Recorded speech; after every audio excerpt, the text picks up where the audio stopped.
హయాంలో గ్రాంట్లు బాగా వచ్చినాయి స్థానిక సంస్థలకి అన్నటువంటి దాన్ని ఒకటి వైఎస్ఆర్ కాంగ్రెస్ పార్టీ పత్రిక సాక్షి హైలైట్ చేసింది.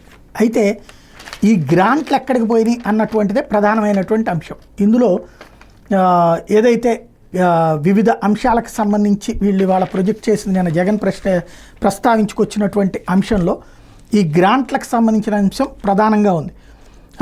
ఎక్కడైతే గ్రాంట్లు వచ్చినాయో ఆ గ్రాంట్లు తమ హయాంలోనే ఎక్కువ వచ్చినాయి అన్నటువంటి లెక్కని ప్రధానంగా హైలైట్ చేశారు. ఈ గ్రాంట్లకు సంబంధించి దేనికి ఖర్చు పెట్టారు అన్నటువంటి పాయింట్ మాత్రం చెప్పలేదు. అదే ఇక్కడ కీలకమైనటువంటి అంశం. ఏదైతే 2019-20లో గ్రాంట్లు 59,915 కోట్లు, 23-24లో 91,248 కోట్లు, 19-20లో సరే పన్నుల ఆదాయం గురించి అది పక్కన పెడితే స్థానిక సంస్థలకు 5 ఏళ్లలో గ్రాంట్లు భారీగా వచ్చినాయి. 2019-20లో వచ్చినటువంటి గ్రాంట్లు 59,915 కోట్లు అయితే 23-24 వచ్చినటువంటి గ్రాంట్లు 91,248 కోట్లు అని నివేదికలో కాగ్ చెప్పింది అన్నది. అంటే స్థానిక సంస్థల కోసం ఇచ్చినటువంటి గ్రాంట్.